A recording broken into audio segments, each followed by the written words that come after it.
लड़के और लड़कियां दोनों ही एचपीवी वैक्सीनेशन को लगा सकते हैं। अगर ब्रेस्ट कैंसर की बात कर रहे हैं तो उसमें ब्रेस्ट के साइज़ में चेंजेस आने लग जाते हैं। डब्ल्यूएचओ ने आगाह किया है, मतलब वो कह रही है, बार बार अलर्ट कर रहे हैं कि 2050 तक बहुत ज़्यादा संख्या में और ग्लोबली भी देखा गया है कि ब्रेस्ट कैंसर बहुत बड़ी बीमारी है और महिलाओं को ही होती है वैसे तो, लेकिन बीच बीच में अब नाम आ रहा है कि मेल्स को भी होने लग गई है ये बीमारी।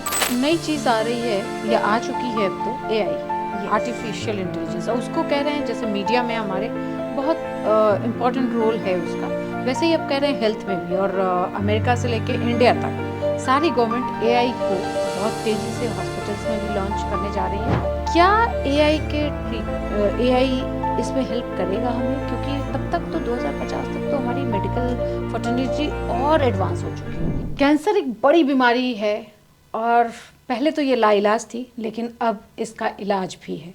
लेकिन ये इलाज कितना कारगर है और ये जिस तेज़ी से बढ़ रही है, एक रिसर्च आई है कि 2050 में सबसे ज़्यादा महिलाओं को अगर कुछ होगा तो वो ब्रेस्ट कैंसर होगा और इससे 1.1 मिलियन महिलाएं मौत का शिकार हो जाएंगी।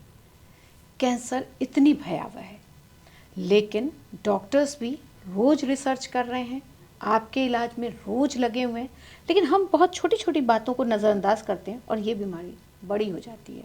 कैंसर के लिए कहते हैं, या कोई भी बीमारी हो उसके लिए कहा जाता है कि जब भी बीमारी आती है तो अपने साथ कई लक्षण लेके आती है। तो वो लक्षण क्या हैं, उसके उपाय क्या हैं, उससे हम कैसे बच सकते हैं और अपनी लाइफस्टाइल में छोटे छोटे बदलाव करके हम कैसे हेल्दी रह सकते हैं, इसके लिए आज हमने स्टूडियो में आमंत्रित किया है चिन्मयी अग्रवाल को। देखने में छोटी सी हैं, लेकिन आपके हर सवाल के जवाब इनके पास होंगे। सर्वोदय हॉस्पिटल में हैं फ़िलहाल, अभी ग्रेटर नोएडा वेस्ट के। इनसे मिला भी जा सकता है। बहुत बहुत स्वागत है मैम आपका हमारे स्टूडियो में। कैंसर की बात हो रही है और आप कैंसर विशेषज्ञ हैं। मतलब मुझे लगता है कि बहुत कम महिलाएं जो हैं वो हार्ट में और कैंसर में स्पेशलाइजेशन करती हैं। क्या ऐसा था जो जिसने आपको इतना कैंसर के लिए कहा कि आप उसमें विशेषज्ञता लें? पहले तो सभी को नमस्ते, और मैं आपका बहुत ज़्यादा शुक्रिया करना चाहती हूँ कि आपने मुझे बुलाया और इतने विशेष एक जो सबसे वेरी इम्पॉर्टेंट बीमारी जो हमारे देश में उभर रही है उस पर चर्चा के लिए। तो यस, जैसे कि आपने पूछा कि क्या था कि एंड डेफिनेटली हमारे पास जो वुमेन है वो हार्ट में और कैंसर में जो डील करते हैं बहुत कम है। तो इट वाज जस्ट कि since I come from a doctor of family of doctors, तो उसमें क्या है कि यू नो कि क्या चीज़ें हैं विच इज़ अपकमिंग। तो कहीं ना कहीं my father use to operate for urology cancers, तो that gave me a interest कि yes I should proceed in this cancers. और कभी हम बहुत ज़्यादा फीमेल्स का नाम सुनते ही नहीं थे कैंसर में, तो आई थॉट कि why not take cancer and if at all you will think कि मतलब it is very difficult to treat and deal on a daily basis। तो मुझे लगता है कि बहुत challenging ब्रांच है एंड कहीं ना कहीं फीमेल्स को बहुत ज़्यादा अगर मेल डॉक्टर्स होते हैं तो उनको थोड़ी कोच होता है कि कैसे दिखाएं, specially breast cancer, cervical cancer. Then all the more reason ऐसा होता है कि नहीं, let us come forward and help the women of our country. Okay, तो मतलब अब जब कैंसर जो है, बहुत सारी रिसर्च मैं अभी पढ़ रही थी आपसे बात करने के लिए, डब्ल्यूएचओ ने आगाह किया है, मतलब वो कह रही है, बार बार अलर्ट कर रहा है कि 2050 तक बहुत ज़्यादा संख्या में और ग्लोबली भी देखा गया है कि ब्रेस्ट कैंसर बहुत बड़ी बीमारी है और महिलाओं को ही होती है वैसे तो, लेकिन बीच बीच में अब नाम आ रहा है कि मेल्स को भी होने लग गई है ये बीमारी। इससे बचने के कोई उपाय हैं क्या? डेफिनेटली, हम तो बचपन से पढ़ते आ रहे हैं prevention is better than cure. yeah. तो एटलीस्ट अगर हम बोलें कि 100% हम प्रिवेंट नहीं कर सकते, बट एटलीस्ट हम लोग ट्राई तो किया ही जा सकता है। और सबसे इम्पॉर्टेंट फैक्टर्स क्या होते हैं? Lifestyle, the most important factor. कि अगर हम, मैं नहीं कहती कि सिर्फ कैंसर से, किसी भी जो क्रॉनिक डिजीजेस होती हैं, फॉर एग्जांपल डायबिटीज़ कितना कॉमन हो गया है, हाइपरटेंशन कितना कॉमन हो गया है, ओबेसिटी। तो हम लोग एक अपना अच्छा लाइफस्टाइल अगर हम अपना प्रोपोगेट करते हैं, अगर हम एक अच्छा लाइफस्टाइल फॉलो करेंगे तो definitely not even cancer but हम बहुत सारी मेडिकल कंडीशन से दूर रह सकते हैं। अब लाइफस्टाइल कैसे?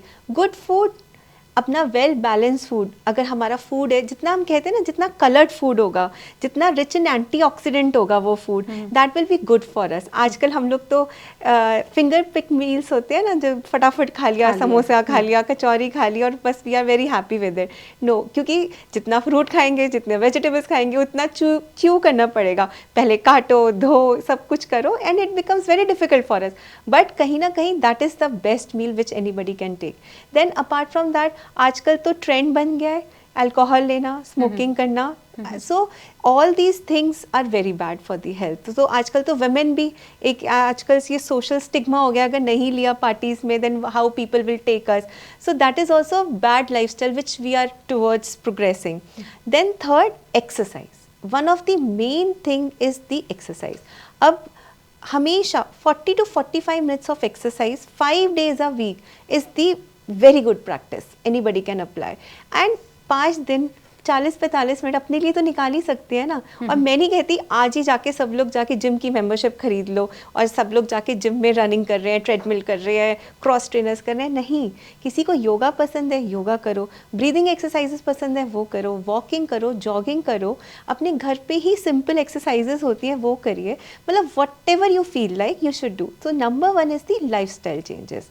Number 2 definitely for women, specially अगर हम ब्रेस्ट कैंसर की या सर्वाइकल कैंसर की बात करें, तो very good thing which we have in hand is the screening programmes. तो स्क्रीनिंग प्रोग्राम्स बहुत इंपॉर्टेंट हैं आज की डेट में। स्पेशली आप देखो, पहले जैसे ब्रेस्ट कैंसर्स पाए जाते थे 60 अबव में पाए जाते थे, अब 30s तक के पेशेंट्स हमारे पास ओपीडी में आ रहे हैं। अब उनके लिए क्या करें? तो पहले जो मैमोग्राफी की एज कभी 50-55 होती थी, आज की डेट में मैमोग्राफी की एज 40 years and above हो गई है। Any female who has completed 40 years of age can start mammography screening. Mammography screening breast cancers के लिए होती है, बहुत early detection हो जाता है नहीं, उससे। लेकिन क्या ये कोई भी महिला जाके करवा ले, या जिनकी Absolutely. फैमिली में हिस्ट्री है कैंसर की या ब्रेस्ट कैंसर की, उनको जाना चाहिए? सो अगर हम मैमोग्राफी की बात करें 40 इयर्स की एज ग्रुप के लिए, that is for each and every female. Okay. अगर तो स्पेशली किसी की फैमिली हिस्ट्री पॉजिटिव है, दे आर तो लाइक शॉर्ट मेंबर्स की, उनको तो करवानी ही चाहिए। But for a healthy individual who doesn't have any family history, those people are also advise to start mammography screening from 40 years of age. Okay.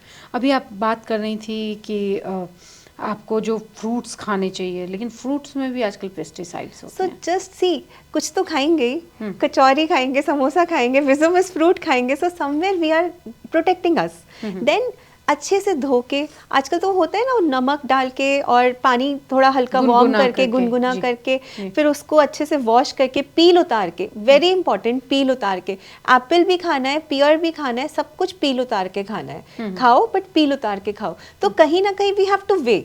Okay. एक तरफ आप देखो समोसा कचौरी, एक तरफ फ्रूट्स वेजिटेबल्स रखो, obviously fruits and vegetables will samosa have. Kachori वाले हमारे दर्शक गुस्सा हो जाएंगे क्योंकि आप पिज्ज़ा और बर्गर का नाम नहीं ले रही हैं।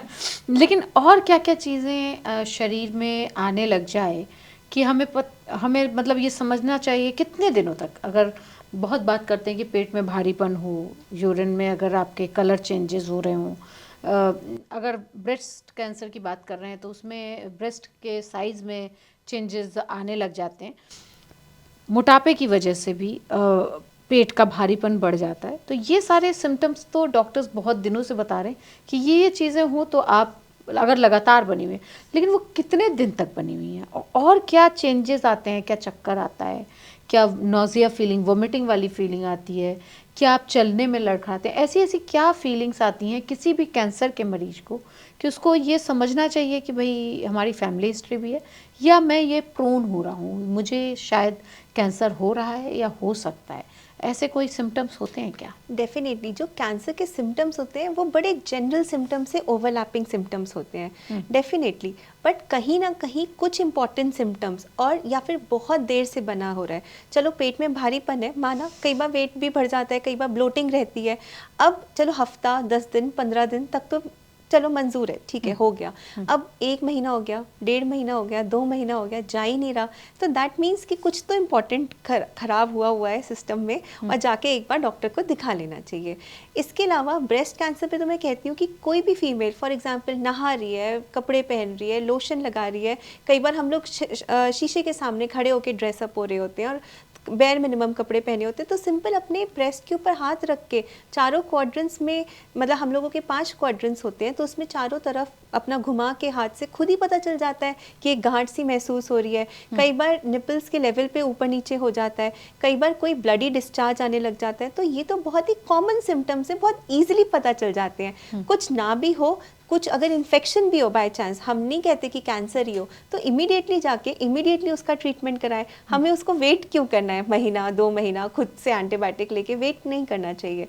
स्पेशली ओवरी कैंसर से बड़ी दिक्कत आती है, क्योंकि उसमें बहुत ज़्यादा होता है कि चलो ब्रेस्ट का तो दिख रहा है अलग से, ओवरी में तो अंदर कभी हाथ लगाने में पता भी नहीं चलेगा, और भारीपन रहा पेट में दर्द रहा। तो अगर ये बहुत लंबे समय से बन रहा है, जैसे 1.5 महीना हो गया, 2 महीना हो गया, तब एक इम्पॉर्टेंट लगता है कि हाँ एक अल्ट्रासाउंड करा लेना चाहिए, एक बार डॉक्टर को कंसल्ट करो और फिर एक अल्ट्रासाउंड करा लेना चाहिए। तो सिर्फ भारीपन ही लगता है कैंसर अगर आपके जर्मिनेट कर रहा है आपकी बॉडी में, तो सिर्फ भारीपन होता है या और भी कुछ चीज़ें होती हैं? कई बार क्या होता है, आना, बिल्कुल बहुत ज़्यादा थकावट रहने लग जाती है। अच्छा, ना एक्सरसाइज कर रहे हैं ना डाइट कर रहे हैं, फिर भी वेट कम होता जा रहा है, बहुत ज़्यादा खाने की इच्छा नहीं हो रही है, बहुत ज़्यादा कई बार कॉन्स्टिपेशन बना रह रहा है, या कई बार बहुत ज़्यादा डायरिया हो रहा है, और कुछ भी खाते हैं तो मन नहीं करता खाने का, ऐसा लगता है बाहर आ जाएगा सब कुछ। तो ये भी बहुत सिमिलर से पॉइंट्स हैं जिस पे बहुत विशेष तरीके से ध्यान देना चाहिए। मतलब आप कह रही हैं कि वो 5 चीज़ें हैं कि आपको कभी भारीपन लगता है, तो अगर 4-5 महीने तक अगर लगातार भारीपन है और आप वो डाइट ले रहे हैं जो आप पहले भी ले रहे थे, तो हमें डॉक्टर के पास एक बार चले जाना बिल्कुल चाहिए। बिल्कुल हाँ? बिल्कुल। ओवेरियन कैंसर और सर्विक्स कैंसर को कैसे पहचान सकते हैं? देखिए, ओवेरियन कैंसर का जैसे हमने अभी चर्चा करी, तो पेट में भारीपन रहना, बहुत ज़्यादा भूख नहीं लगना, थकान रहना, वेट लॉस होना, इसके अलावा कहीं ना कहीं पेट में दर्द, कहीं ना कहीं, अब क्या होता है ना फीमेल्स में, एक तो दर्द सहन करने की क्षमता भी ज़्यादा ही रहती है, कुछ मेंस्ट्रुअल क्रैम्प्स की हमें वैसे ही बचपन से आदत हुई होती है, बट फिर भी बहुत ज़्यादा पेट दर्द रहना, तो ये सारी चीज़ें कहीं ना कहीं ओवेरियन कैंसर की तरफ संकेत दे सकते हैं। जबकि अगर हम बात करें सर्वाइकल कैंसर्स की, तो क्या होता है कि जैसे फॉर एग्जांपल हमने अभी रिलेशन बनाया और रिलेशन की इमीडिएटली बाद ब्लीडिंग हो गई, या पीरियड्स के इन बिटवीन ब्लीडिंग हो गई, फिर वजाइनल डिस्चार्ज जो कभी रेड कलर का है, ग्रीनिश कलर का है, या बहुत ज़्यादा उसमें बदबू आ रही हो, तो और या फिर कमर में बहुत ज़्यादा दर्द बना हुआ है, तो कई बार क्या होता है पेल्विक इन्फ्लामेटरी डिजीजेस भी होती है, बट कहीं ना कहीं ये भी इंपॉर्टेंट सिम्टम है कि एक बार गायनी का चेकअप कराने में कोई हर्ज नहीं है। तो बेसिकली ये कुछ सिम्टम्स हैं जिससे हम लोग सोच सकते हैं कि हाँ एक बार डॉक्टर को दिखाने की आवश्यकता है हमें। और एक HPV वैक्सीन की बात हो रही है, जो कि गवर्नमेंट हमेशा कहती है कि वो फ्री लगाएं, क्योंकि अपने यहाँ सर्विक्स कैंसर बहुत तेज़ी से बढ़ा, और एक होता है पैप स्क्रीनिंग। इन दोनों के बारे में बताइए कि हमारे दर्शक ये समझ सके, क्योंकि हमें लगता है कि हमें सब पता है और गूगल ने सब कुछ बता दिया है, डॉक्टर्स भी बहुत ज़्यादा अब अवेलेबल हैं या उनसे इंटरेक्शन आसान हो गया। ये भी ना एक इग्नोरेंस का कारण बन रहा है कि नहीं मुझे ये सिम्टम नहीं है इसलिए मुझे कैंसर नहीं हो सकता, या मुझे ये डिजीज़ नहीं हो सकती। तो वो क्या स्क्रीनिंग है जिसको कि जाके करा लेना चाहिए, और बिल्कुल ही इतने दिन बाद आप कहना चाहेंगी कि ये हो ही जाना चाहिए, नहीं तो ये बड़ी बीमारी का लक्षण है? बिल्कुल, सबसे पहले मैं बात करूंगी HPV वैक्सीनेशन की, क्योंकि हम लोग ऐसा मानते हैं कि हमें सब कुछ पता है जैसे आपने कहा, बट एक बार क्योंकि हम लोग आज इतने बड़े टेलीविज़न पे हैं सब कुछ, तो मैं ये सबको बताना चाहती हूँ, समझाना चाहती हूँ HPV वैक्सीनेशन के बारे में। देखो, HPV वैक्सीनेशन बहुत ईजिली अवेलेबल है कहीं पे भी किसी भी हॉस्पिटल में, और आजकल गवर्नमेंट तो फ्री वैक्सीनेशन भी दे रहा है। इसके 2-3 क्वेश्चंस हैं। सबसे पहले किस एज ग्रुप में लगनी चाहिए, तो 9 ईयर्स से 45 ईयर्स तक के वुमेन को HPV वैक्सीनेशन लगा सकते हैं। हम लोगों के पास यूजली 3 टाइप की वैक्सीनेशन अवेलेबल है, सर्वारिक्स, गार्डासिल और गार्डासिल 9। तीनों ही इक्वली इफेक्टिव है। येस डेफिनेटली गार्डासिल 9 थोड़ा सा बेटर इफेक्टिव है क्योंकि वो 9 स्ट्रेन्स कवर करता है। अब कितनी डोजेस लगनी चाहिए? जो तो महिला या हम बच्चों की बात करें 9 से 14 इयर्स तक की है, 9 से 14 साल तक की जो भी लड़कियां हैं उनको 2 डोजेस लगती है। 14 साल से लेके 45 साल तक की उम्र की औरतों को 3 डोजेस लगती हैं। कब कब लगती हैं? 0 मंथ्स, 2 मंथ्स, 6 मंथ्स के लिए। अब ये बात आती है कि क्या लड़के भी एचपीवी वैक्सीनेशन ले सकते हैं? अच्छा, लड़कियों की तो बात कर ली, सर्विक्स है, सर्वाइकल कैंसर हो सकता है, इसलिए एचपीवी वैक्सीनेशन है। लड़कों के पास तो सर्विक्स नहीं है, अब लड़कों को एचपीवी वैक्सीनेशन क्यों लगाना? यस डेफिनेटली लड़कों को भी एचपीवी वैक्सीनेशन लगा सकते हैं। लड़कों को एचपीवी वैक्सीनेशन जो लगता है वो गार्डासिल 9 का लगता है। अब लड़कों को क्या वो रोक मतलब क्या वो प्रिवेंट कर सकता है?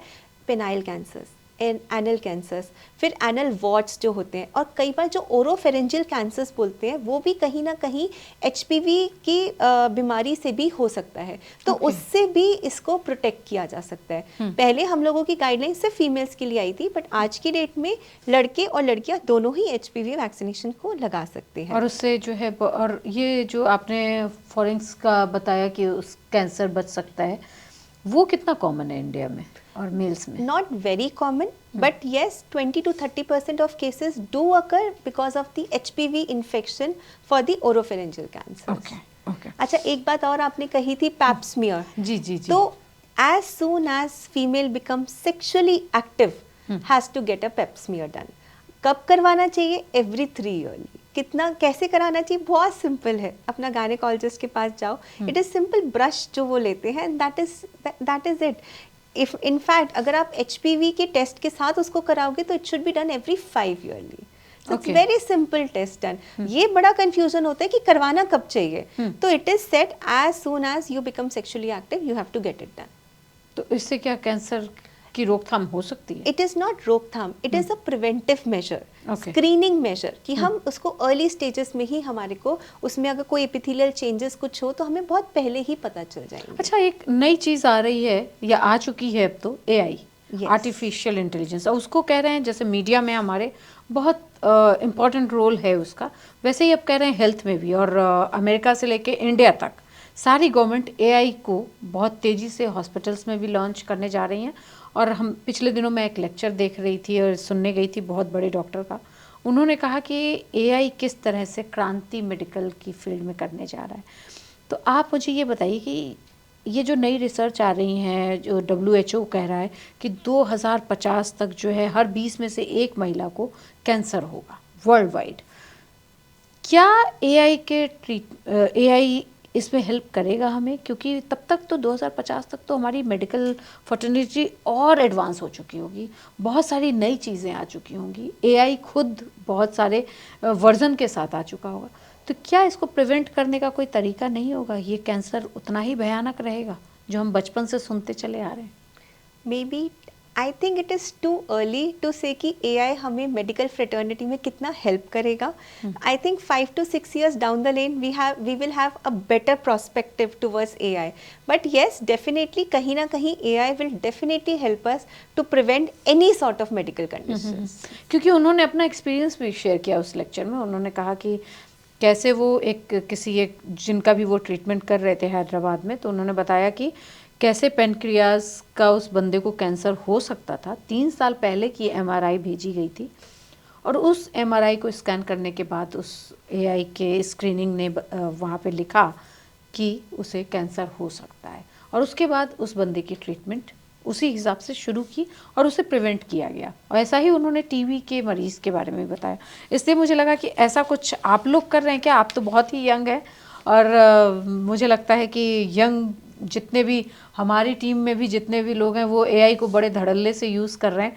जब से व्हाट्सएप वगैरह में भी आया तो मुझे लगा कि शायद आप लोग भी इस पे एक्सपेरिमेंट्स कर रहे होंगे या definitely. But I think yes, जैसे रेडियोलॉजी में इसका हेल्प होगा, पैथोलॉजी में हेल्प होगा, सर्जरीज में हेल्प होगा। जैसे हम लोगों का एक ट्रीटमेंट होता है रेडिएशन ऑन्कोलॉजी, जिसमें रेडिएशन से हम कैंसर को ट्रीट करते हैं, तो उसमें भी कहीं ना कहीं AI will definitely play a role. But as I said too early to say anything. अच्छा, ये बताइए कि कैंसर जो है वो किन महिलाओं को ज़्यादा होने का ख़तरा रहता है? बड़े सवाल आए, मतलब जब मैं आपके बारे में बता रही थी कि आपसे बातचीत करने जा रही हूँ, तो मैं बताया कि भाई सबसे पहले ये बताओ कि हर घर में महिला है और वही आधार है। भले ही वो अपने आप को पीछे रखती हैं, लेकिन सबसे बड़ा आधार घर का महिलाएं होती हैं, और एक महिला बीमार हो जाती है तो पूरा घर बीमार हो जाता है एक बिल्कुल, तरह से। बिल्कुल। तो आप मुझे ये बताइए कि क्या वो कौन सी एज है जब महिलाओं को सबसे ज़्यादा खतरा होता है, और फैमिली वाले उस समय क्या करें कि भाई हमारे घर की महिला की 25 साल या 30 साल या 45 साल एज हो गई है, अब हमें ये स्क्रीनिंग करानी शुरू कर देनी चाहिए, क्योंकि पुरुषों का बड़ा योगदान होगा महिलाओं को बचाने में। तो वो बिल्कुल। मुझे अगर आप बताएं कि किस एज ग्रुप की महिलाओं को सबसे ज़्यादा खतरा होता है। अगर हम बात करें कि मोस्ट कॉमन एज ग्रुप क्या होता है कि कैंसर इस एज ग्रुप में ज़्यादा कॉमन या ज़्यादा तेज़ी से बढ़ना शुरू होता है, तो यूजली हम कहते हैं 50 इयर्स एंड अबव। तो जो भी महिला 50 साल या उससे ऊपर की हैं, उनमें थोड़ा सा ज़्यादा खतरा बढ़ता है। एक तो एजिंग भी एक अपना प्रोसेस शो करती ही है, इसके अलावा लाइफस्टाइल चेंजेस भी, और या फिर जो हार्मोनल प्रोफाइल भी है वो मोस्टली सारी महिला उस टाइम तक कंप्लीट कर चुकी होती है अपने सारे हार्मोनल स्टेजेस। तो उस एज ग्रुप में ज़्यादा होने के चांसेस होते हैं। अब प्रिवेंट कैसे करें, तो सेम जैसे हम लोग ने स्क्रीनिंग की बात करी, स्क्रीनिंग कराएं। ब्रेस्ट के लिए मैमोग्राफी है, 40 साल से ही शुरू हो जाती है, हर 3-3 साल में कराएं। सर्वाइकल के लिए तो कभी भी जैसे ही सेक्सुअली एक्टिव होते हैं सर्वाइकल की स्क्रीनिंग स्टार्ट कर सकते हैं। फिर जो भी महिला बहुत ज़्यादा ओबेसिटी वाले होते हैं, तो ओबेसिटी से मोस्ट कॉमन कैंसर्स जिनको हम कहते हैं liver cancers, breast cancers and uterine cancers, तो थोड़ा सा प्राणायाम करें, थोड़ा सा एक्सरसाइज करें, तो ये भी बहुत कहीं ना कहीं आपको हेल्थ वाइज बहुत हेल्प करेगा। तो यही कुछ मेन चीज़ें हैं जिससे हम प्रिवेंट कर सकते हैं। और आपने लाइफस्टाइल की भी बात की थी अभी, लाइफस्टाइल में क्या क्या बदलना चाहिए? योग आपने बता दिया, एक्सरसाइज करो, लेकिन आजकल तो हम सांस भी ले रहे हैं वो भी पॉल्यूटेड है। और अगर मेट्रोपॉलिटन सिटीज़ में, वैसे तो मैं बिहार से पर्सनली आती हूँ, तो बिहार में भी अब जहाँ हम लोगों के यहाँ तो आसपास पेड़ ही पेड़ हैं गया पैच, तो हम लोगों के यहाँ आसपास पेड़ ही पेड़ हैं, लेकिन वहाँ भी पॉल्यूशन बहुत ज़्यादा है। तो वहाँ पे कैसे बचें, क्योंकि पॉल्यूशन अपने आप में कार्सिनोजेनिक होता है, बिल्कुल, उससे कैंसर बिल्कुल। होता है, और बहुत सारी रिसर्च उस पर आ चुकी हैं। लंग कैंसर उसमें सबसे ज़्यादा चांसेस होते हैं। इसमें हम अपने आप को कैसे बचाएं? देखो, कहीं ना कहीं हम बात करते हैं तो एयर प्यूरिफायर्स रियली हेल्प अपने वर्क प्लेस में, अपने घर के एनवायरनमेंट में। इसके अलावा जितने भी, मैं तो प्लांट्स की शौकीन हूँ, तो जितने भी हम एयर प्यूरिफाइंग प्लांट्स अपने घर के, अपने सराउंडिंग्स में लगाएंगे, तो कहीं ना कहीं कुछ ना कुछ तो वो, this is all is what is called is lifestyle modifications, कि अपने घर में एयर प्यूरिफायर्स इंस्टॉल करें, अच्छे प्लांट्स लगाएं, तो जिससे जो जो एयर प्यूरिफाइंग प्लांट्स जिनको हम कहते हैं, फॉर एग्जाम्पल स्नेक प्लांट्स, जीजी प्लांट्स, तो ये कहीं ना कहीं आपके लाइफस्टाइल को भी इफेक्ट करेंगे। नहीं, लेकिन ये बात तो हो गई जो इसे अफोर्ड कर सकते हैं। एयर प्योरीफायर हर कोई नहीं लगा सकता, और मुझे लगता है कि जो देख रहे होंगे वो ऐसे भी होंगे जिनको मतलब बहुत कुछ खरीदने के लिए भी सोचना पड़ेगा। उनके लिए लाइफस्टाइल में चेंजेस बताएं, क्योंकि वो भी लेबर क्लास है, हर किसी के हाथ में मोबाइल है, और वो काम करते करते, रोटी तो वो घर में सेक ले रहे हैं, सब्जी वो बाहर से लेके आ रहे हैं, उसमें बहुत सारा तेल है, वो सारी चीज़ें भी कितनी इम्पैक्ट कर रही हैं। एब्सोल्युटली। देखो, कहीं ना कहीं बहुत ज़्यादा तेल का इंटेक, वही अब ये पूरा लाइफ प्रोसेस ही हो जाता है कि बहुत ज़्यादा तेल खाया या बहुत ज़्यादा बाहर का खाया, कहीं ना कहीं वो केमिकल्स भी ऐड करते हैं, जैसे वो कलरिंग एजेंट्स वगैरह होते हैं, तो कहीं ना कहीं नॉट नोइंगली भी हम वो केमिकल्स का इंटेक कर रहे हैं। तो उससे क्या होता है कि फिर अगेन इन्फ्लेमेशन होगा, और फिर उसके बाद कोई भी मेडिकल कंडीशंस या for example cancer he develop होगा। तो जितना घर का शुद्ध खाना खाएंगे, जितना चाहे सिंपल खाना ही बनाए, चाहे आलू की सब्जी ही बना लें, बट यस, घर का शुद्ध खाना ही जितना खा सके उतना इम्पोर्टेंट है हम लोगों के लिए। अच्छा, एक तो मैं आपका पढ़ रही थी कि बोन मैरो कैंसर में भी आपने स्पेशलाइजेशन किया है। मुझे जितना पता है कि डॉक्टर्स हर एक, मतलब कैंसर में भी बहुत सारी चीज़ें हैं और उसमें भी अलग अलग स्पेशलाइजेशन होता है। बिल्कुल, बिल्कुल।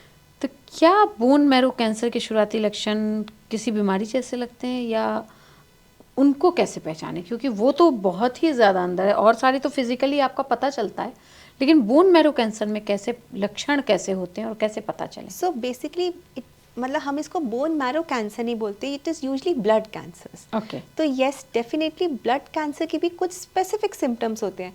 फॉर एग्जाम्पल फीवर, हफ्ता हो गया, 10 दिन हो गया, फीवर बना ही है, फीवर टूट ही नहीं रहा। इसके अलावा कहीं पे भी हल्का सा भी चोट लगती है तो बिल्कुल ही लाल हो जाता है, बहुत जल्दी हील नहीं होता। हफ्ता लग गया, 10 दिन हो गया, ब्लू पैच बन गया उसमें, जिसको हम कहते हैं ना इजी ब्रूजिंग, हल्की सी भी चोट लगी एकदम नीला पड़ गया, बहुत देर तक वो नीला पड़ा हुआ है। या फिर गले में गांठें बन जाती हैं जिसको लिम्फ नोड्स बोलते हैं, जिनको हम लिम्फोमा कहते हैं, एक टाइप ऑफ ब्लड कैंसर होता है जो।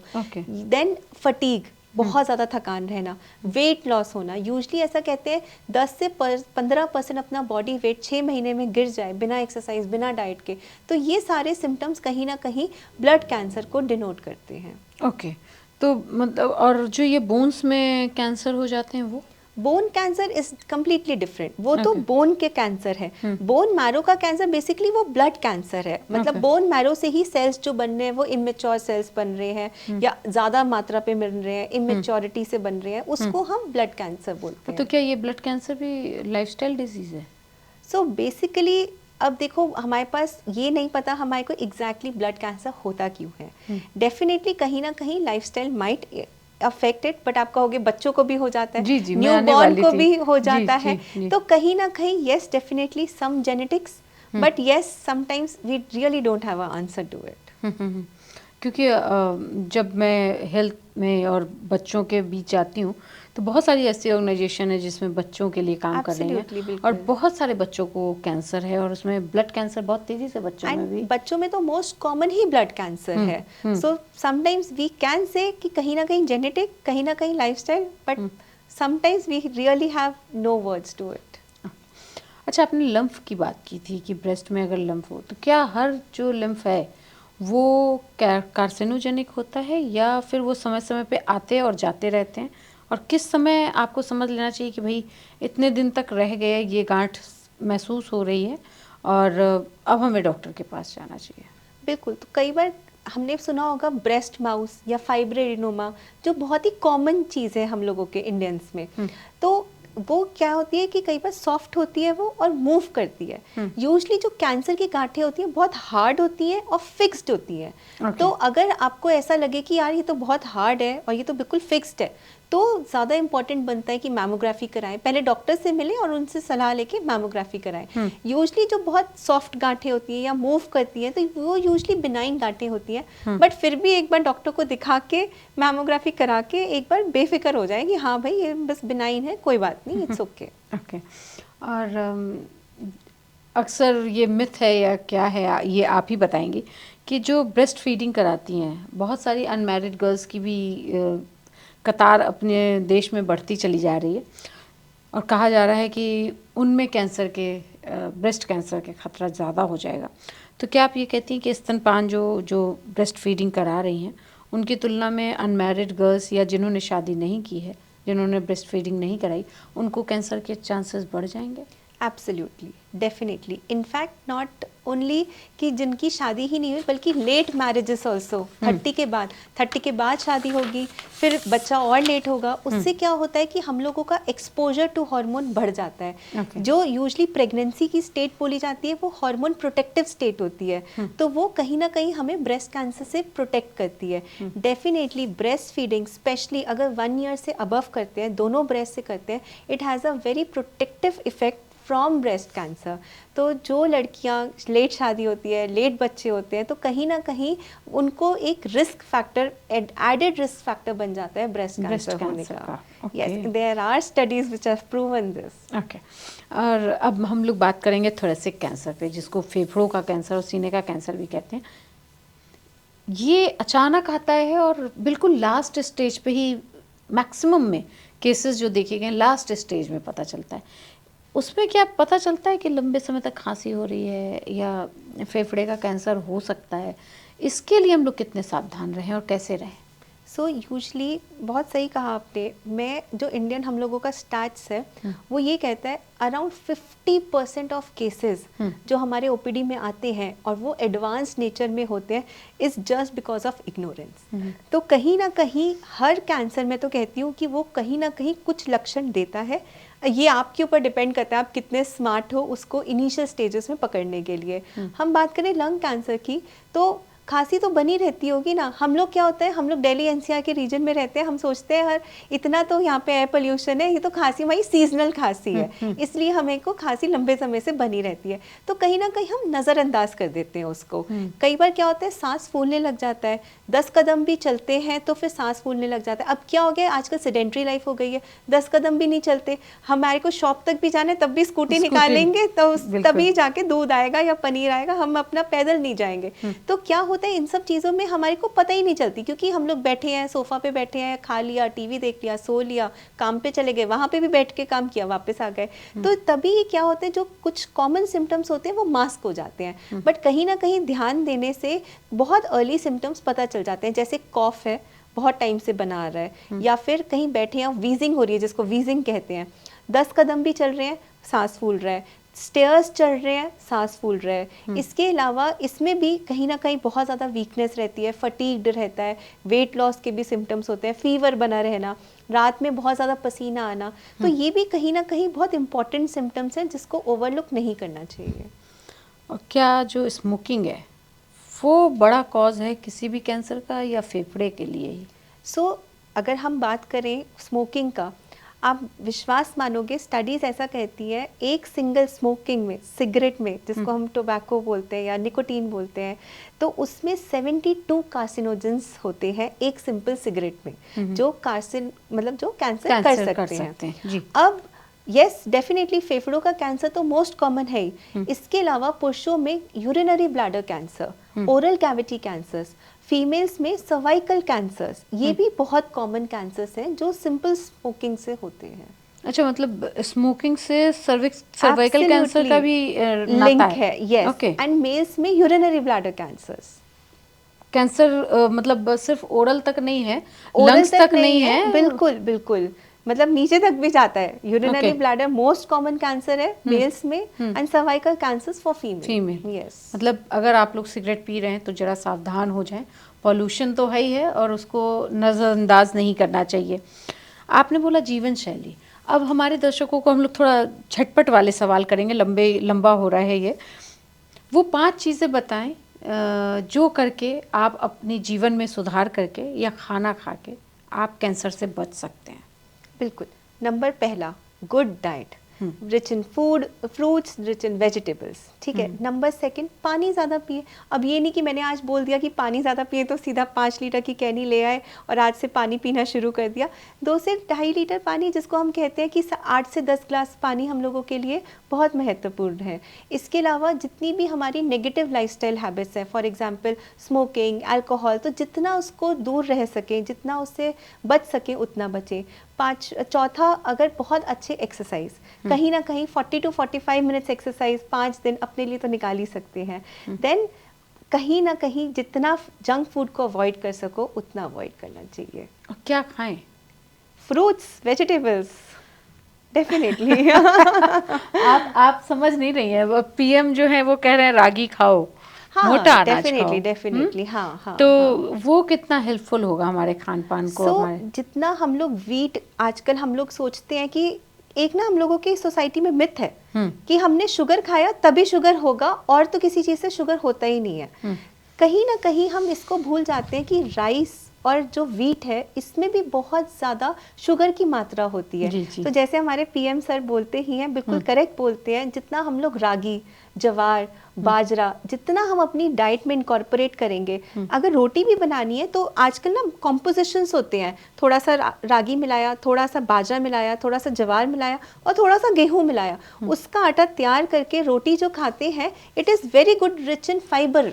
हम कहीं ना कहीं अपनी रोटी का न्यूट्रिशनल कंटेंट बढ़ा देते हैं। अच्छा, एक सवाल और आ रहा था, गैस, पहले तो चूल्हे पे रोटियां बनती थी, अब माइक्रोवेव आ गया। माइक्रोवेव आया तो उसके साथ प्लास्टिक भी आया, और हर घर में प्लास्टिक बहुत ज़्यादा है। प्लास्टिक के लिए कहते हैं कि वो सबसे ज़्यादा कैंसर लेके आता है, क्योंकि पिछले 15-20 साल में जितनी तेज़ी से किचन में प्लास्टिक बढ़ा है, उतनी तेज़ी से लोगों में कैंसर भी बढ़ा है।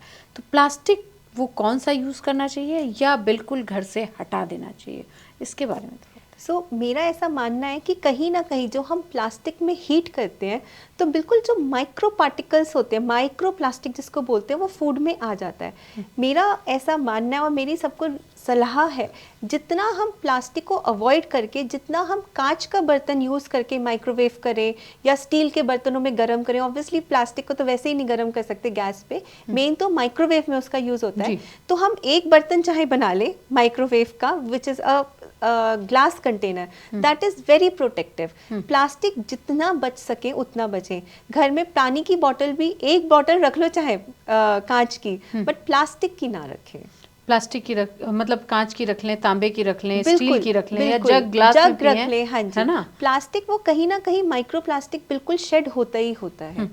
और कैंसर से बचने के लिए एक वैक्सीन की तो हम लोगों ने बात कर ली, और भी कोई वैक्सीन हैं क्या? अभी तो देखो डेवलपमेंट में है। अभी हाल फिलहाल FDA अप्रूव जो हमारे पास वैक्सीन है वो सिर्फ सर्वाइकल कैंसर के लिए, विच इज़ HPV वैक्सीनेशन।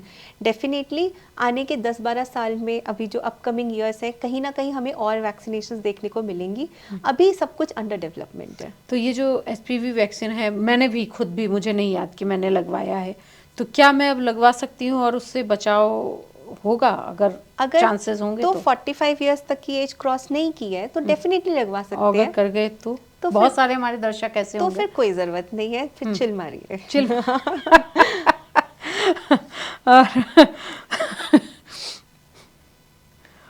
कोई ऐसा सुपर फूड या हर्ब्स जिसको आप कहें कि आप, जैसे फ्रूट्स की बात हो गई, खाने पीने की बात हो गई, और मैं बार बार खाने पीने पे इसलिए आ रही हूँ क्योंकि वो अहम रोल अदा करता है हमारे पूरी लाइफस्टाइल में। कोई ऐसी चीज़ है जिसको कि हम हर दिन अपने डाइट में शामिल कर लें, जो जिससे कि वो हमें हेल्दी तो करे ही, प्लस हमें बचाए? जैसे बहुत सारी बातें होती है, तुलसी, मतलब आयुर्वेद में बात होती है तुलसी खाओ, हल्दी खाओ, इलायची खाओ, दालचीनी खाओ, वैसा क्या आप लोग कुछ एडवाइस करते हैं? कहीं ना कहीं लेमन, लेमन एक ऐसा कहते हैं फुल ऑफ एंटीऑक्सीडेंट है। तो हमारी नॉर्मल दाल सब्जी में कहीं पे थोड़ा सा नींबू निचोड़ लिया, उससे टेस्ट तो इन्हांस हो गई और फूड की भी रिचनेस बढ़ जाएगी, एंटीऑक्सीडेंट बढ़ जाएंगे। इसके अलावा हल्का सा हल्दी का उपयोग किसी भी फॉर्म में, कई बार तो कई लोग कच्ची हल्दी को भी उबाल के पीते हैं, तो उसमें भी कोई परेशानी नहीं है। उस मतलब that is a good practice. बहुत लंबे टाइम तक ना लें, जैसे 4-5 दिन लिया, फिर हफ्ते के लिए छोड़ दिया, फिर 4-5 दिन लिया। देन सिनेमन पाउडर, ये सारे हम लोगों के, India is full of spices, तो कहीं ना कहीं हम लोगों को स्पाइसेस का भरपूर उपयोग करना चाहिए और अपने आप को फिट एंड हेल्दी रखना चाहिए। और कोई ऐसी चीज़, अगर देखिए अब लाइफस्टाइल में स्मोकिंग और अल्कोहल ड्रिंक वो एकदम जुड़ चुका है, फिर भी अगर आप कहें कि भाई इतने ml पियो तो फिर भी ठीक है, इतने, जैसे आपने बोला कि 4 दिन आप ये चीज़ें खाएं और 2 दिन छोड़ दें, चाहे एक्सरसाइज के लिए भी कह रही हैं कि 5 दिन करो अगर 7 दिन नहीं कर सकते। बिल्कुल। वैसा क्या स्मोकिंग और अल्कोहल के लिए भी कोई एडवाइस है? देखो, स्मोकिंग के लिए तो ऐसा कहा जाता है, even a single cigarette smoked कहीं ना कहीं वो कैंसर का कारण बन सकता है। अल्कोहल की हम बात करेंगे तो yes, red wine is definitely protective, और लेना भी है तो एक परमिसिबल लिमिट्स में, मॉडरेट क्वांटिटी में, जिसको हम कहते हैं 30 to 40 ml जिसको हम कहते हैं, उतना फिर भी परमिसिबल है। बट सिगरेट के लिए तो even a single cigarette smoked is a predisposing factor for cancer. अच्छा, आप कह रही हैं कि सिगरेट और जो स्मोक नहीं करते, मतलब जो करते हैं उनको कैंसर होता ही होता है। एक फिल्म आई थी मुन्ना भाई MBBS, बिल्कुल, जिसमें जिमी शेरगिल होते हैं और उन्होंने कहा, उनको कैंसर आता है, डायग्नोज होता है, और वो कहते हैं कि मैंने कुछ नहीं किया लाइफ में, तो फिर एक गाना चलता है। ऐसे बहुत सारे पेशेंट्स हैं जिन्होंने लाइफ में कुछ ऐसा नहीं किया, ना उनकी लाइफ में स्मोकिंग है ना ड्रिंकिंग है, उसके बाद भी उनको कैंसर हो रहा है। बिल्कुल बिल्कुल सही कहा आपने। मेरे पास ही कितने पेशेंट्स आते हैं, वो कहते हैं मैडम हमने तो ना कभी ड्रिंक किया, ना तो हमने कभी स्मोक किया, हम तो खाना भी घर का ही खाते हैं, बाहर से खाना भी नहीं खाते, फिर भी हमारे को क्यों हुआ। देखो, ये जो हमने आज कारण डिस्कस किए हैं कि सिगरेट हो गया, अल्कोहल हो गया, डाइट हो गया, ओबेसिटी हो गया, तो ये तो कुछ कारण है, हमें पता है कि इससे कैंसर हो सकता है। अब जिस व्यक्ति को हुआ, जिसने नहीं भी किए ये सारे काम, we really don't have a answer towards it कि मतलब क्या कंडीशन रही होंगी, क्या लाइफस्टाइल इफेक्ट हुआ होगा, क्या केमिकल इनडायरेक्टली लिया होगा। तो देखो, ये तो हमारे पास कुछ फैक्टर्स है जो हमें पता ही है। अब ये तो खुद हो गया ना कि खुद ही जाके अपने आप को इन्फ्लिक्ट कर रहे हो आप इन सब चीज़ों से। जेनेटिक्स कितना बड़ा रोल अदा करता है? सो जेनेटिक्स, सब लोग कहते हैं कि मैडम जेनेटिक्स से भी तो हुआ होगा, तो आप बिलीव करो कि जेनेटिक्स हार्डली 5 से 10% रोल प्ले करती है कि अगर किसी को कैंसर है तो जेनेटिकली कितना पॉजिटिव हो सकता है, it is only 5 to 10%। Okay, first family members को भी हो, क्योंकि हम लोगों ने तो DNA जब डायग्राम पढ़ाया जा रहा था तो उसमें कहा जाता है कि अगर आपकी फर्स्ट फैमिली मेंबर में माता पिता को अगर डायबिटीज़ है तो इस बच्चे को हो सकता है, पिता को अगर कुछ है तो इन 2 बच्चों को हो सकता है, अगर 4 बच्चे हैं। अगर किसी के 2 ही बच्चे हैं तो इसको और इसको ट्रांसफ़र होता है। ऐसा डीएनए में हम लोग बिल्कुल बिल्कुल एक ग्राफिक्स absolutely, बनता था ना, बिल्कुल उसमें पढ़ाते थे। अब जैसे जैसे मैं बड़ी होती गई मुझे पता चला कि भाई आपकी फर्स्ट फैमिली मतलब आपकी मौसी को है या आपके दादा को है या आपके चाचा को है, उनसे भी कैरी फॉरवर्ड हो रही हैं चीज़ें। बिल्कुल। ये इसको हम लोग कहते हैं कि ब्लड रिलेटेड होने चाहिए, चाहे वो फर्स्ट डिग्री हो। फर्स्ट डिग्री जैसे हम लोगों के माँ बाप हो गए, सेकंड डिग्री हम कहते हैं कि कहीं हमारी मौसी हो गई, हमारी बुआ हो गई, थर्ड डिग्री हम कहते हैं कि कोई भांजा पुराना, कोई ऐसे भतीजे, ऐसे। तो कहीं ना कहीं जो भी ब्लड रिलेटेड है वो हर लाइन अफेक्टेड होती है। नहीं तो कैसे पता चले? मान लीजिए मैं हूँ और मेरी मौसी को ब्रेस्ट कैंसर था, तो मुझे किस एज में जाके अपना चेकअप कराना शुरू करना चाहिए? क्योंकि या किसी की फैमिली में ही डायबिटीज़ का पूरा सिम्टम चला आ रहा है या कैंसर का ही, बहुत सारी ऐसी फैमिलीज़ हैं जिनके फोर फादर्स से ही कैंसर कैंसर कैंसर चला आ रहा है। तो वो आखिर क्या करें कि वो अपनी आने वाली जनरेशन को उससे बचा सकें? सो यूजली ये आपने बहुत अच्छा सवाल पूछा कि जो फैमिली हिस्ट्री होती है, जिनकी बहुत स्ट्रॉन्ग फैमिली हिस्ट्री होती है, तो ऐसा कहा जाता है कि जिनकी फॉर एग्जांपल किसी की मौसी को कैंसर था, अब वो आगे कैसे अपने आप को बचाएं। तो अगर फॉर एग्जांपल मौसी को कैंसर 50 इयर्स की एज पे डिटेक्ट हुआ, तो यूजली जिस एज पे डिटेक्ट होता है, एक यंगेस्ट को जिस एज पे डिटेक्ट होता है, उसके 10 साल पहले स्क्रीनिंग टेस्ट शुरू होने चाहिए। That is the only thing. उनकी पूरी फैमिली में, चाहे उनकी बेटी हो या उनकी भांजियां भतीजियां, बिल्कुल बिल्कुल कोई बिल्कुल भी किसी को भी जब भी डायग्नोस हुआ, फॉर एग्जांपल 40 पे हुआ तो 30 पे, अब हम उसमें वो रूल नहीं अप्लाई करेंगे कि 40 साल पे। ऑलरेडी अगर किसी की फैमिली में 40 इयर्स की हिस्ट्री है कि ब्रेस्ट कैंसर हुआ था या ओवेरियन कैंसर हुआ था, तो उनको 10 साल पहले स्टार्ट कर देना चाहिए। तो अगर आपकी फैमिली में किसी को कैंसर है या आपकी लाइफस्टाइल थोड़ी भी इधर उधर है, तो थोड़ा सुधरिए और अपने आप को बचाइए, क्योंकि कैंसर बहुत तेज़ी से फैल रहा है और WHO का डाटा हमें डरा रहा है। इसीलिए आज हमने अपने ऑफिस में इनवाइट किया था डॉक्टर चिन्मय को, जिन्होंने बताया कि हम किस तरह से कैंसर से अपना बचाव कर सकते हैं। बहुत बहुत धन्यवाद डॉक्टर आपका इतने इन्फॉर्मेटिव चीज़ें बताने के लिए। हम फिर आपको इनवाइट करेंगे अपने यहाँ। देखते रहिए इंडिया.com।